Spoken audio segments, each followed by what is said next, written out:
Hello and welcome. We're going to learn about drugs and behavior. My name is Jacoby Smith, and we will focus on how they work. We'll focus on the history and then the dangers, the toxicity and effect of each of several categories of drugs. So this is called pharmacology. There are two parts of pharmacology: pharmacokinetics and pharmacodynamics. Pharmacokinetics focuses on how the body digests it, how it enters the body, all the way until it leaves the body. Pharmacodynamics is how the drug interacts with what it does to the brain. What does it make you feel happy? Does it decrease anxiety? So we will learn about all these different parts of each category of drugs in this PowerPoint. First, let's look at some key points in pharmacology. So the main thing they do is release neurotransmitters when drugs are activated in the body. So let's talk about a few of those before we go on, which are important. So dopamine is pleasure, feel good. When we get a reward, our body naturally produces dopamine, which is often called the happy feeling, the happy neurotransmitter. Norepinephrine or norepinephrine, it produces focus, alertness. Serotonin is another type of neurotransmitter that is involved in sleep, hunger, and also some emotions such as sadness and sometimes even anger. Glutamate is excitatory. It's involved in learning, memory, and some cognitive functions. Then we have GABA, which is the brain's brake pedals. It will be released when the body is signaling the brain to, hey, slow down. We need a rest. Then we have adenosine, which is what the body releases when it tells you that you need to sleep. So when we feel sleepy, that is adenosine being released into the brain, telling you that you're tired, you need a rest. Then we have endorphins, which are the body's natural painkillers. They will stop pain from being, they will stop pain from being sent, such as athletes when they overextend their bodies, performance runners. It's called runner's high. It's the body's natural endorphins, which can suppress pain at the same time as giving you a feeling of euphoria. So those are a few types. Now let's look at the neurons that send and receive these neurotransmitters. So here is the illustration of a neuron. In the middle we have the soma, which is the cell body. And then on the sides are these dendrites, these little tentacle-looking arms, which send signals to receive or send neurotransmitters to and from their cells. So in the body, there are over 100 billion neurons that are working constantly to affect your emotions when you feel happy, sad, sleepy, energetic. And that happens inside these neurons in the synaptic vesicles, which is a pathway through these where these neurotransmitters will go to release these feelings. For example, when dopamine is released, these dopamine neurotransmitters will pew, pew, pew, pew, will go through there, releasing the happy and joyful feelings inside the synaptic cleft in the neuron. So these neurotransmitters interact in that way. So neurons, drugs will have two main types. However, there are many other types depending on the cellular structures, but we'll talk mainly about two, which is agonist and antagonist. So agonists are neurotransmitters that will bind to the receptor and increase these neurotransmitters, sending signals to the brain to feel a certain way. So, for example, if a drug is an agonist to dopamine, it will bind to the receptor, keeping it open, and increase the dopamine neurotransmitters going through. Antagonists do the opposite. They will bind to the receptor and block any from coming out. We see this in painkillers. They will bind to the mu receptor in charge of pain and block neurotransmitters from being sent to the brain. So they will effectively stop your body telling you, this hurts. And then we have indirect agonists, which operate by binding to a receptor. And instead of increasing or decreasing these neurotransmitters from entering or leaving, they instead trap the neurotransmitters already in that pathway, and they will cause them to be continued to send signals inside the synaptic cleft. Boop. So, pharmacokinetics can be broken down in an acronym ADME. So it works in these four ways. So A is for absorption. How does the drug get into the body? Is it taken via a tablet? Is it injected? Is it smoked?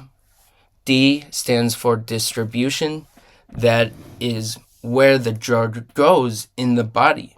For example, a tablet will go to the liver first, then the pancreas, and eventually enter the bloodstream before getting to the brain neuron where it releases its neurotransmitters. M is for metabolism. That is how the body chemically modifies the drug. For example, a tablet will be taken orally and broken down before it reaches its active site where it works. And then we have E, excretion. So finally, how the body gets rid of the drug. So the routes of administration is very important to the effect and the time it takes for drugs to have an effect on the body. So the common methods are oral. There's, of course, with drugs, we see abuse in snorting, injection, smoking. There are many different routes of administration. And depending on how it's ingested into the body, it can have a huge difference in the effect. For example, as I said, with a tablet taken orally, it will start to digest in the liver, then go through the veins from the gut, and it will break down slowly before it actually reaches the receptors that it works on, versus injection, where the drug will be inserted directly into the bloodstream and take effect almost instantly. And then we have smoking, which is another way where drugs can take effect almost instantaneously, maybe up to 5 to 10 seconds after inhalation. It will be it will go into the bloodstream and take effects. That's why many addicts prefer smoking or injecting with long-term addiction, because it's an instant effect. It's an instant high. And also we see this in emergency use and medical uses. So as we see here, someone had an accident probably, and they are unconscious. In a situation like this, the body needs help ASAP.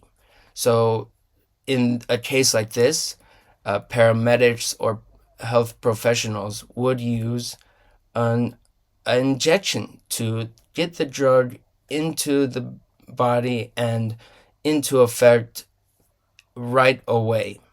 Or they also do this with a mask where patients will inhale the substance, which also takes effect almost instantaneously. So there's many situations where injection is necessary. Then we have deeper into distribution. So in this image above is an illustration of a blood vessel. And on the outer layers, the orange circles, endothelial cells, are layers of fat, which substances need to pass through to get in and out of the bloodstream. They can do this by binding to some soluble fats that will absorb them and allow them to travel in and out of the bloodstream to get to where they work, their job site, the neurotransmitter that they have effects on. And these delivery vehicles are called liposomes. As we see in the image, there are many different types of these, and there's multi-epitopic, there's naive liposomes, so they go in many different ways. Also, some drugs will mimic or copy the body's cellular structure of the organic body vessels that travel in and out of the bloodstream, and by resembling the body's normal structures that do so, they're able to pass in and out of the bloodstream unhindered and go to where they work.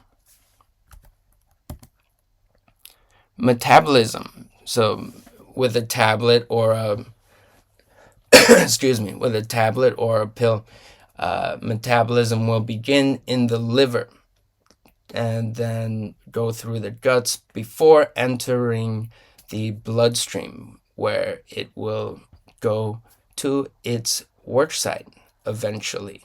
And again, the route of administration has a huge impact on the metabolism, because with orally, it takes time for the body to process, digest, break down the pill, versus being injected directly into the bloodstream or smoked, where the molecules will be absorbed into the bloodstream. And then excretion. It finally exits the body, usually in the liver or kidneys. And one very important thing about drugs when doctors prescribe them and when they're created is determining the half-life. And the half-life is the amount of time it takes for the drug to have 50% left in the body. And this is a calculation that is used to measure a drug's effectiveness, and potency when calculating what dose size to give patients and how much a patient should take. So there's a lot of chemical calculations involved in this calculations, and is very important for doctors to know, especially when prescribing these substances. So again, about calculating drug doses.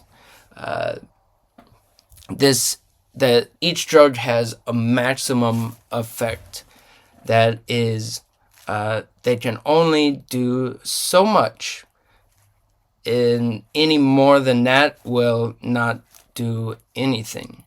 And some can work at small concentrations. So maybe the body only needs a small dose to have an effect.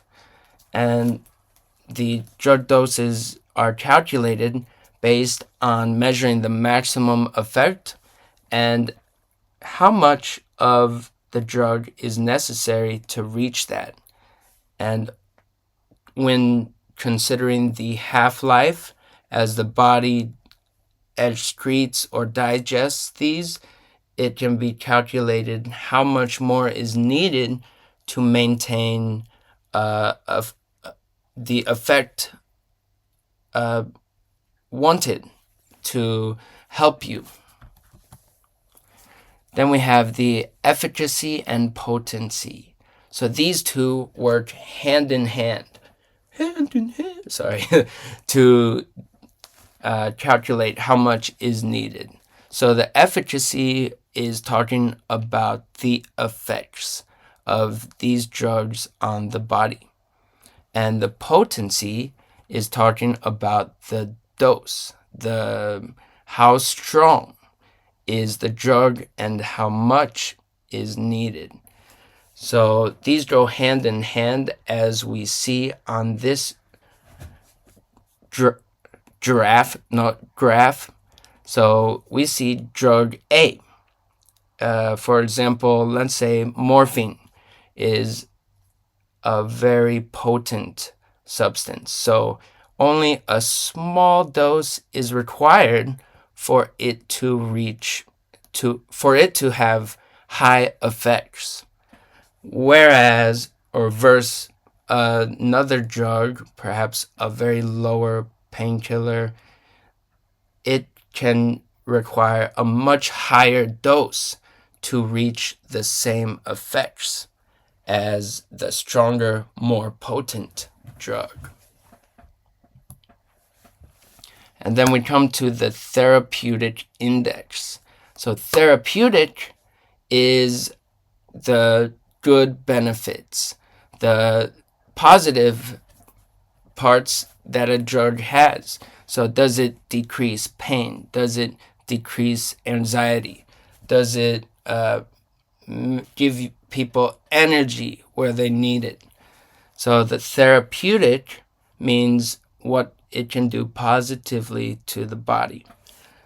But the therapeutic index measures how deadly a drug can be. They say that the more effective, the more therapeutic a drug is, the more deadly it can be. So with positive effects also comes a toxic danger. And this is measured, the therapeutic index is measured to calculate the maximum amount of drug that can and should be prescribed for patients. And above that amount will be lethal. Excuse me. Here we come to our first category of drugs called depressants. And these are very popular. I'm sure we've all had friends who take them, or maybe on the plane, like, oh, I'm scared, I don't want to fly. And then, hey, you want one of these anxiety decreasing candies? So these are mainly used for anxiety. Sometimes they're prescribed to help people sleep as well.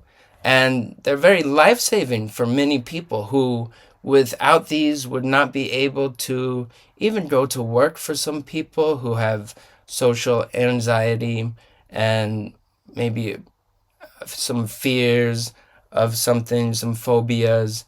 And some of these, like Valium, uh, benzodiazepines, Klonopin, they are very life-saving in many cases to take away people's anxiety. However, the side effects can include decreased alertness, as it's a sedative, so it will cause your body to relax, at the same time to make you sleepy, a little less aware, but also more calm and less anxious. So now let's see the history. The first use was in the 1950s, where doctors and chemists, scientists were just beginning to discover all of these drugs and their medical uses. So it's evolved in the last 50, 70 years from being unheard of to actually being found to treat many mental illnesses that were incurable, were believed incurable previous to their discovery. And it's come a long way since then and is now commonly prescribed to treat many mental illnesses over the years, as we've discovered more and more about these. How it works inside the body. Benzodiazepines and barbiturates are both types of depressants. So they will bind to the GABA receptor. And when they bind to the GABA receptor, that's involved in the feelings of fear and anxiety. So when they bind to that, they will decrease anxiety from being sent to the brain. They will stop these anxious neurotransmitters from being sent. So GABA is involved in fear and anxiety. And these depressants work by being an antagonist and blocking those from being released. And now we come to the abuse and toxicity, which is the dangers of these substances.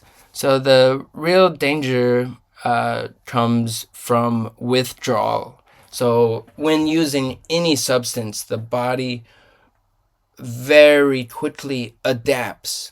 It will get used to and accept any new substance in the body. And when used over a long period of time, the body will begin to take it as part of its natural releasing transmitters and become reliant upon that. So when taking these for anxiety or depression, for example, if a user takes these for that and uses it constantly over a long period of time, they will become reliant on that to treat those symptoms.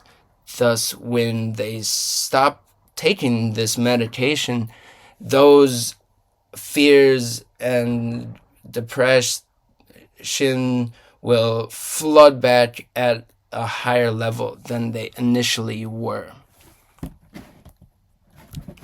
Next, we come to opioids. And as you probably know, or perhaps not, opioids come from the poppy plant. So they come from a natural element. And now there are many anesthesics, painkillers that are derived from the poppy plant and the substance of opium, so called opioids, right? And they are also even called the happy drug, as we will see with the mechanisms of action later. So history. The use of opium has been traced to even thousands of years ago in Egyptian times. There have been murals on the wall of smoking the poppy plant, and many historians have even said that some Egyptians developed a daily habit, so they were addicted to this as well. And it's been found that Egyptians even they farmed large fields of poppy plants. And it was probably used medicinally as well by them, as the Romans have many, many medicinal things that we are not even aware of today. And then throughout history, it became a huge thing, even causing what's called the Opium Wars, where the British were selling opium in Asia and China, and it started a war because there was so much money involved in this. Those countries started to fight back, saying, "We don't want this. You're making our people get addicted and taking our money." And so it wasn't until really the past century that we've actually discovered more about these actual substances, their medicinal uses. And even at that time, when addiction to opium was a big problem, heroin was often prescribed to help with the withdrawal symptoms. So that goes to show how far we've come in discovery of how the brain works and what these substances actually do. So how it works, the mechanism of action. So opioids are used to treat pain. They do this by binding to the mu receptor. The mu receptor is the body's natural neurotransmitter in charge of telling you it hurts. So the mu receptor sends messages to the brain saying, this hurts, this is painful. So what opioids do is they act as an antagonist on the mu receptors, stopping them from sending signals to the brain of pain.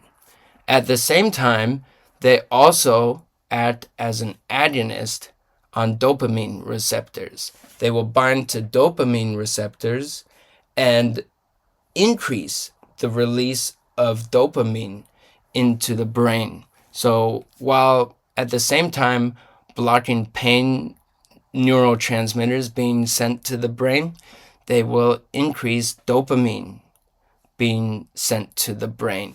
So this combination also has a huge effect of the extremely high addiction rate that we see today, with many people who were initially prescribed this substance to treat a minor injury such as a broken ankle or arm have developed an addiction due to these euphoric and pain blocking effects on the body. The toxicity and abuse of opioids, so the dangers. Here we see the amount of heroin that has a deadly therapeutic index. We see the amount that can cause that's a lethal dose. It can cause death when such a small dose is ingested.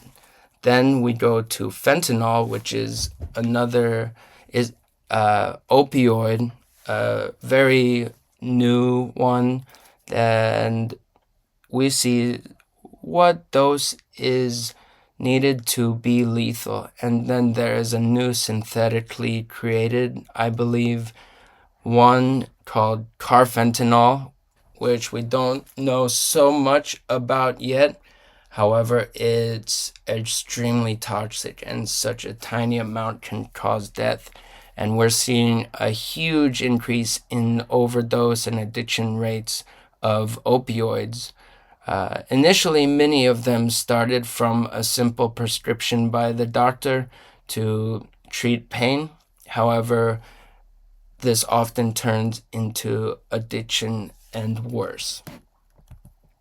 Then we come to alcohol. So alcohol has been used by animals for, people say, millions of years, but certainly thousands and thousands of years. And even some species of animals, such as bats and rats, have ingested it via fermented fruits. So they would love to consume these fermented fruits, which contained traces of alcohol.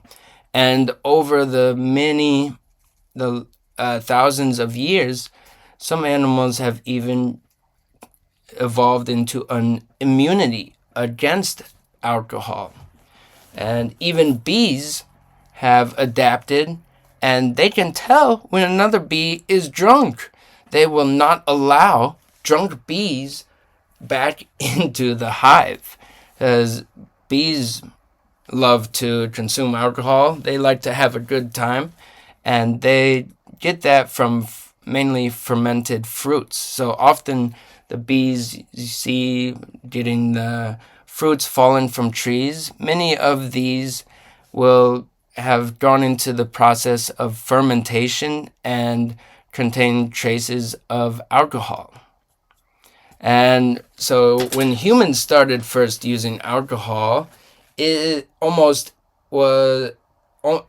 every culture known to man has history of alcohol. It's ingrained into the culture.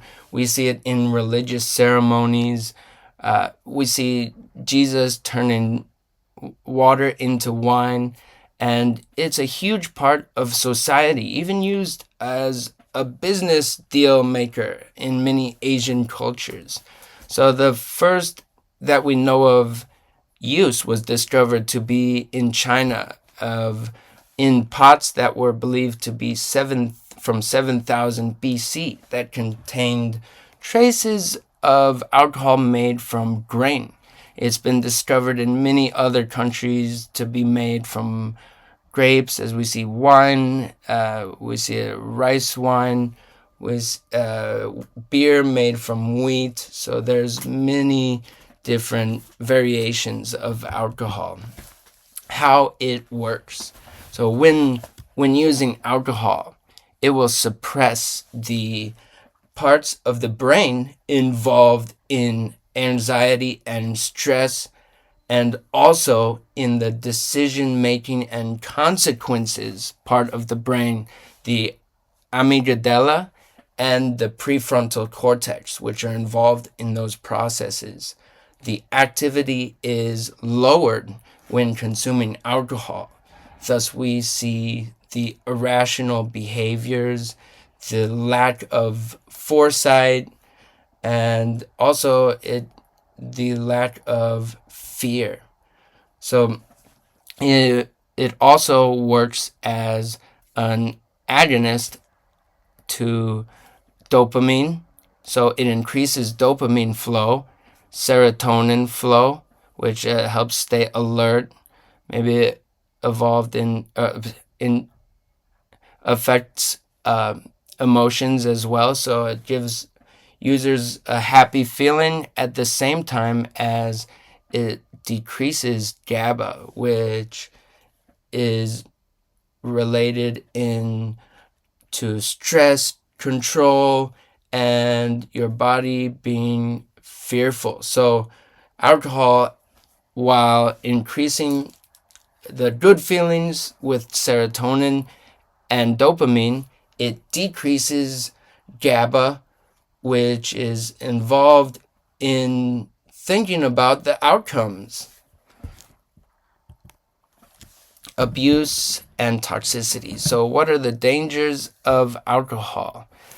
Anywhere above 0.15 blood alcohol content can be very dangerous, and 0.3% can easily result in blood poisoning and even death. at those large amounts. However, we see most of the lethalities from alcohol caused due to irrational behavior such as driving while under the influence and other ways, because it takes a lot of alcohol to reach those blood alcohol concentrations. However, also it can be very easy and can be done unknowingly with the many types of alcohol that are out there. As we see in an example here, some drinks may have 40% chance alcohol and some even much higher. And with all the natural ingredients such as the chemicals that make it taste like juice, even, for example, many people aren't even aware that they're consuming a very